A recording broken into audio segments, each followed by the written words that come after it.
kuska nga pasidunggan karong adlaw, Father God, ug aton sa imong kaduhang pagbalik, Father God, tugupi mi Dios nga dai kanimo God. We thank you Jesus for this wonderful day, ug ang imong gihatag sa matag sa kanamo Ginoo.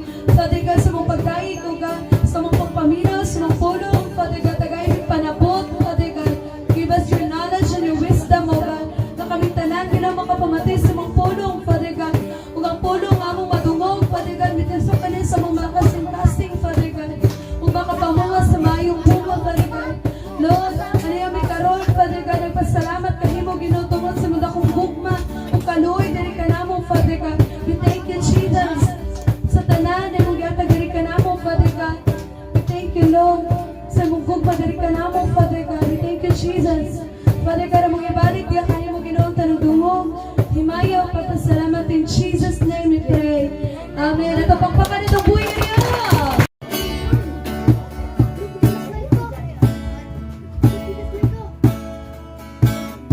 Buti-buti mo, Panginoon, sa lahat ng oras, sa bawat araw, ika'y laging tapat kong magmahal. Ang iyong kaawa ay nagpawalang hanggan. Pinupuri ang samba-samba kita, dakilang Diyos at Panginoon. Tunay na ika'y walang katulad, tunay na ika'y di magbabago, mabuti ang Diyos sa akin ang kamahal. Kay buti-buti mo, Panginoon, sa lahat ng oras, sa bawat araw, ika'y laging tapat kong magmahal. Ang iyong kaawa ay nagpawalang hanggan. Pinupuri, sinasamba kita, dakilang Diyos at Panginoon. Tunay na ika'y walang katulad, tunay na ika'y di magbabago, mabuti ang Diyos sa aking kamahal. Sinasamba kita, dakilang Diyos at Panginoon. Tunay na ika'y walang katulad, tunay na ika'y di magbabago, mabuti ang Diyos sa aking kamahal. Mabuti ang Diyos sa aking kamahal. Salamat sa tanan. Dagan kayo salamat, Lord, sa pag-allow gid sa matag usab, Father God, nga niya kami karon sa imong kaliwala, Father God. Inubanan gid sa imong kaluoy o labi na sa imong gugma, Father God. I pray, Father God, nga karong adlaw, Lord, abrihan nimo ang matag kasing-kasing, matag una-una, Father God, nga mamating sa imong pulong, Lord, labi na gid sa mga hamtong o sa mga bata, Father God. Allow this day, Lord, nga dayigon ka namo, Lord, pasidunggan ka namo, Lord. Walay laing ngalan nga bayawon kundi ang ngalan lamang ni Hesus Kristo nga among Dios. Dagan kayo salamat, Lord. Giyay gid ako, Lord, sa pagsangyaw gid sa imong pulong, sa pagpaapit sa imong pulong sa mga bata, Lord, labi na sa mga hamtong, Father God. Glory and honors belongs to you, Lord. In Jesus' mighty name we pray. Amen. Ako palampakan na itong Diyos. Sige. So karon ang atong pagkaisgotan, pagkinabuhi uban sa pagtuo. Atong basahan diri sa Hebreo 11:1-2. 11:1-2.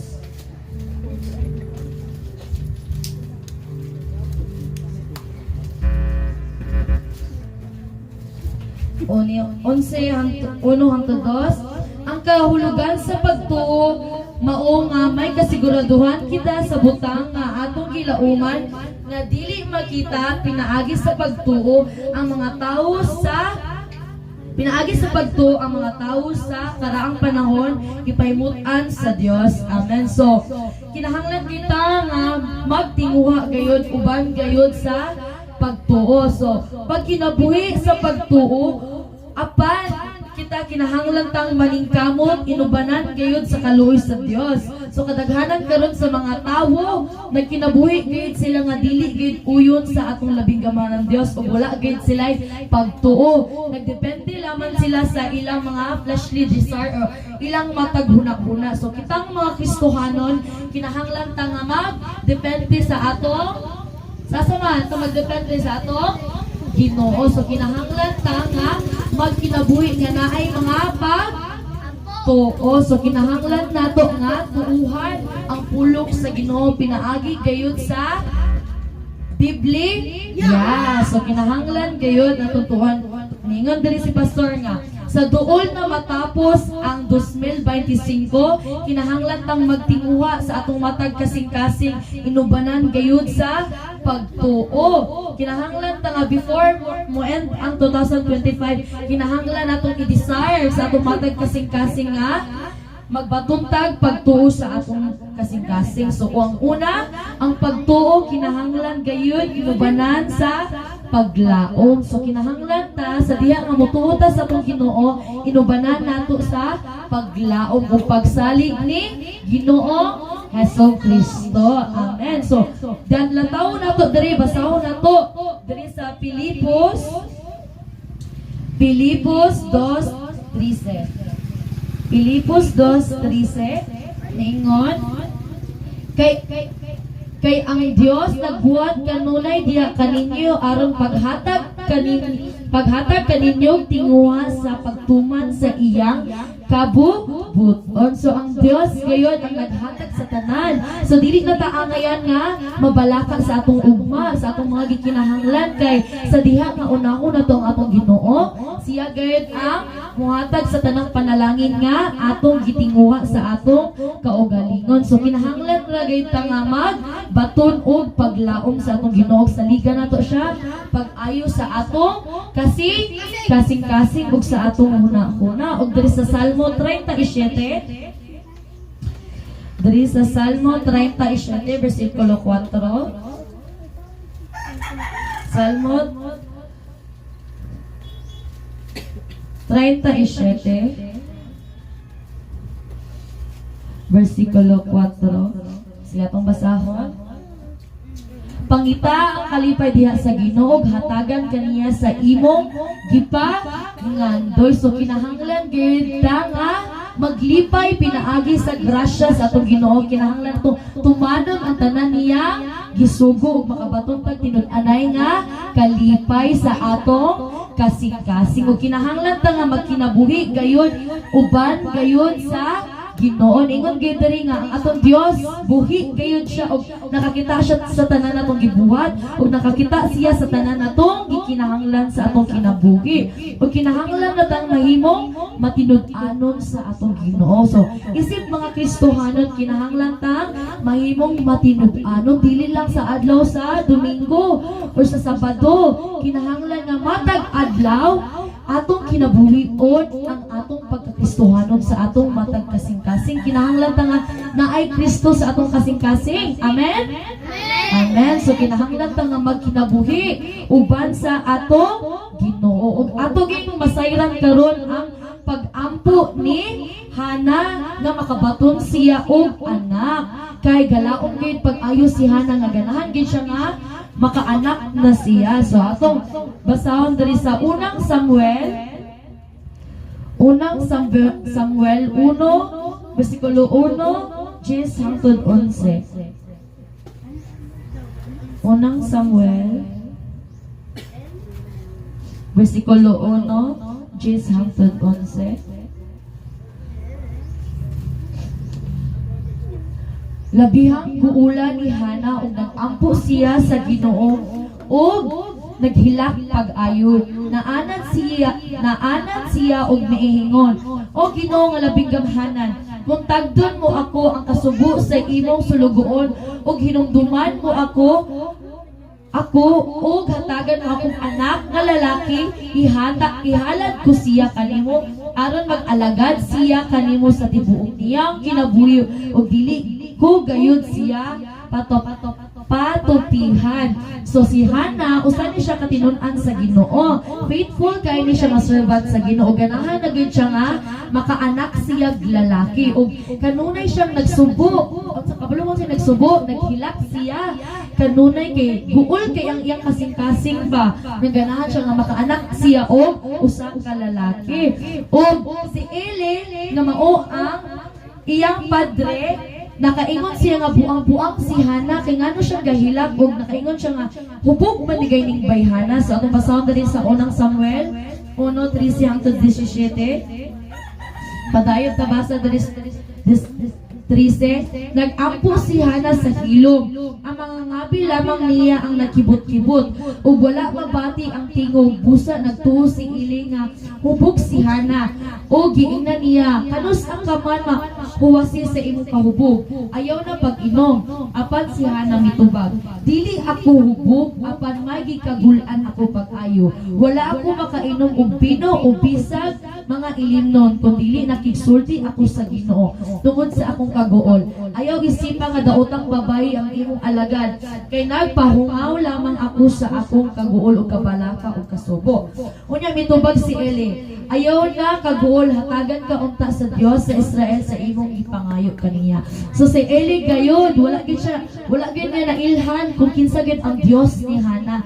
Kay si Hana dako siya pagsalig sa Ginoo nga tagaan po siya anak bat na subo ra siya. So kinahanglan ta nga sasama ni Hana nga magtinud-anay tagpangayo sa atong Ginoo, kay ang atong Ginoo dili gyud siya buta. Dili siya Dios sa mga buta. Dili siya Dios sa mga bungol, kundi Dios siya sa buhi ug Dios siya kanatong tanan. Kay siya ang Dios sa mga tao nga matinud-anon ka niya. So kinahanglan ta nga mag-ampo sa sama ni Hana nga kinasing-kasing ang iyang pag-ampo. So atong basahin diri sa unang Samuel 20. Unang Samuel versikulo 1 hangtod versikulo 1:20. Sa pag-abot sa hustong panahon, nanamkot siya ug nanganak og batang lalaki nga ginganlan niya Samuel. Kay kining bata iya mang gipangayo sa Ginoo. Sa samang panahon gitubag sa Ginoo ang iyang pag-ampo wala. Gitubag sa Ginoo ang pag-ampo ni Hana ug iyang ginganlan ang bata og Samuel. Kay gihatag man sa Ginoo ang bata nga gipangayo ni Hana og tungod sa pag-ampo ni Hana o tungod sa iyang pagkamaayo sa Ginoo, iyang pagka-faithful sa Ginoo, gitagaan siya sa Ginoo og batang lalaki o gihalad ni Hana ang iyang anak sa Ginoo. So ato basahon diri sa 27 hangtod 28 diri japon sa unang Samuel kapitulo 1 27. Kining bata mao nga akong gipangayo sa Ginoo o gidungog niya ang akong pag-ampo. Busa gitugyan ko siya sa Ginoo aron pag-alagad siya kaniya sa tibuok niyang kinabuhi. Unya gisimba nila didto ang Ginoo. Amen. So kinahanglan natong makatunan ang pag-ampo ni Hana nga kinahanglan tang matinud-anon sa Ginoo. Kinahanglan tang magtinud-anay og ampo, dili hipokrit nga pag-ampo, dili nga pag-ampo-ampo ra nga kunuhay gaampo niya, wala di ay, di ba? So kinahanglan ta nga mag-ampo nga tinud-anay pag-ayo. So kinahanglan ta nga nadaghan ta makatunan sa story ni Hana nga kinahanglan ta mag-patient, kinahanglan pud ta nga maminaw sa Ginoo, kinahanglan ta nga musunod sa iyang pulong. So kinahanglan gayud ta nga dili mo give up sa pag-ampo. Atong basahon diri sa Lucas 18. Lucas 18 6 hangtod 8. Lucas 18 6 hangtod 8. Og may padayon ang Ginoo, pamati ninyo ang gisulti ni adtong daotang huwes. Ay karon dili ba ang Dios Sa Lucas 6:8. O may padayon ang Ginoo, pamatian ninyo ang gisulti ni atong daotang huwes. Karon dili pa ang Dios maghukom dapig sa iyang kaugalingong katawan nga nagpakitabang kaniya sa adlaw ug sa gabi, manglangan basiya sa pagtabang kanila. So sa sama niini ang atong Dios, dili siya bungol ug dili siya maglangay-langay sa mga tinun-an niya nga nangayo niya. Ang atong Ginoo halab dili halab ang atong Ginoo. Ang atong Ginoo manghinatagon, ang atong Ginoo maghatag kanatong blessing. So kinahanglan ta nga mahimong blessing food sa uban. Amen. So, amen. Amen. So, ang ikaduha, ang pagtuo sama gayud sa atong gilauman. So, kinahanglan tang magbaton og klaro nga pagtuo. Kinahanglan tang maglaom gayud sa atong Ginoo. O kinahanglan ta nga i-visualize ang atong mga damgo o mga pananawon narong musulod nga 2026 o kinahanglan natong isulat ang atong mga resolusyon sa atong mga notebook o kinahanglan nato nga tang magtinguha o kinahanglan nato nga tumanon gayud ang tanan nato nga vision or mga pananawon. So, diri gayud ato gipasahon diri sa Genesis 3:6. Genesis 3:14 hangtod 15. Ang pananawon ni Abraham. Diri sa Genesis 3:14 hangtod 15. Sa mibiya na si Lot, ang Ginoo mingon kang Abraham. Gikan sa imong nahimutngan, lantaw pag-ayo ang tanang dapit. Ihatag ko kanimo ug sa imong mga kaliwat ang tanang yuta nga imong makita ug maimo na kini sa dayon. So, ang Ginoo naghatag gayud promise land ni Abraham ug gihatag ni sa Ginoo wala. Very good. So, gihatag ni Ginoo sa yuta. Kita sab kinahanglan tang mag-ampo sa sama ni Abraham nga faithful kaayo saya sa Ginoo. Faithful si Abraham dili.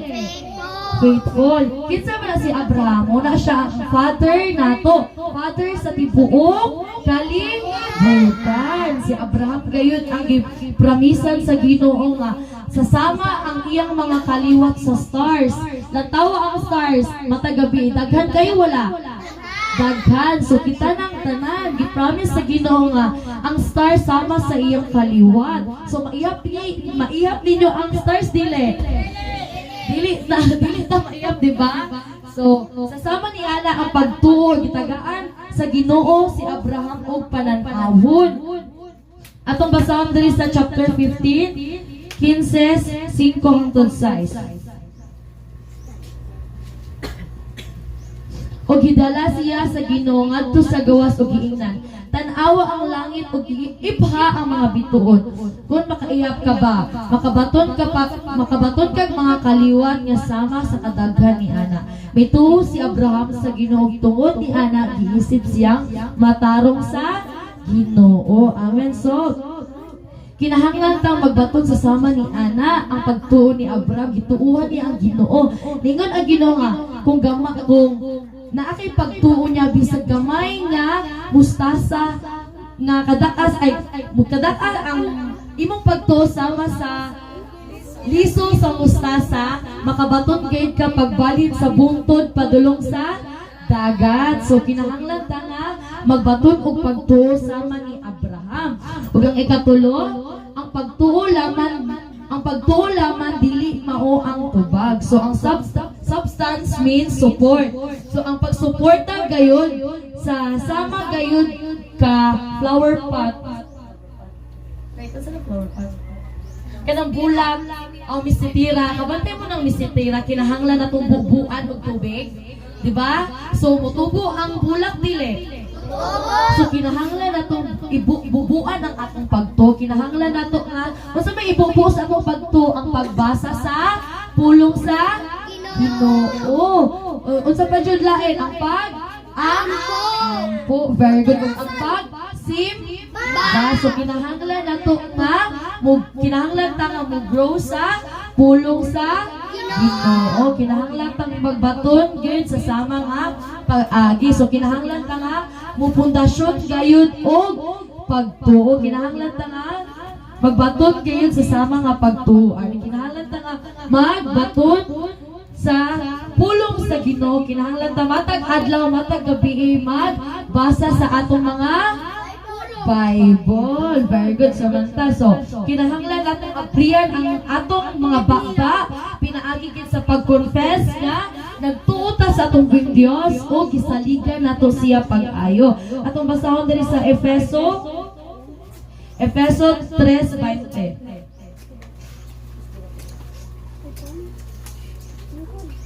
Efeso 3:20.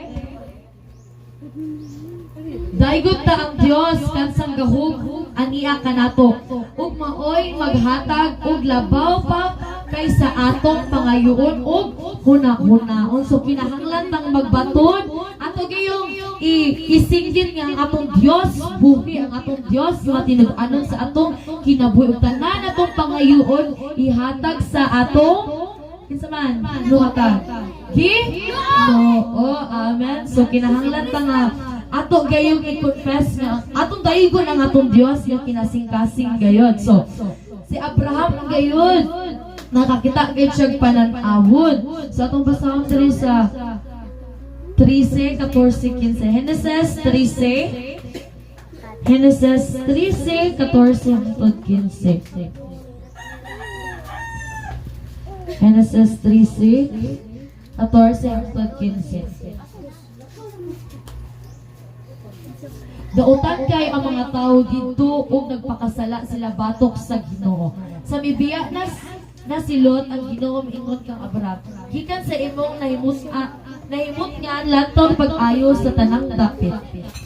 So kinahanglan ta nga sa sama nga akong gipalik-balik nga kinahanglan ta nga magbaton og pagtuo. So kinahanglan ta nga mo decide kayo, kinahanglan ta nga mo decide sa atong kasing-kasing ug motuo gayud sa atong buhing Dios nga pinaagi sa atong matag pagtuo. Atong basahon diri sa Marcos 11. Marcos 11:23 hangtod 24.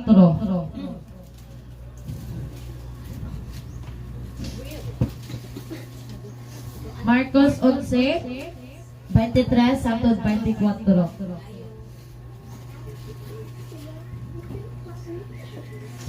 Og timaning ini makahimo kamo pagsugo ni ining bungtura, maalsa ka ug maitsa ngadto sa dagat.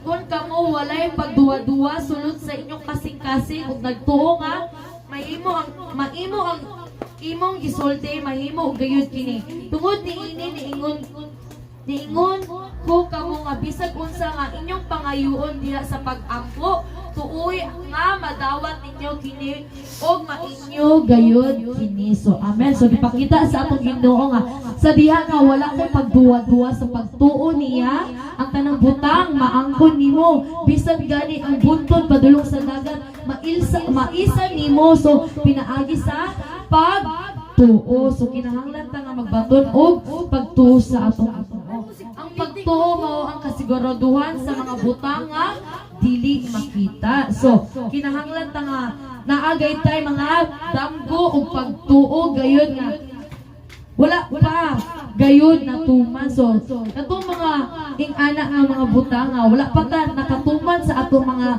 gitinguha or mga vision naka sinati usab si Abraham niini diri sa Roma 4:17 hangtod 22. Roma 4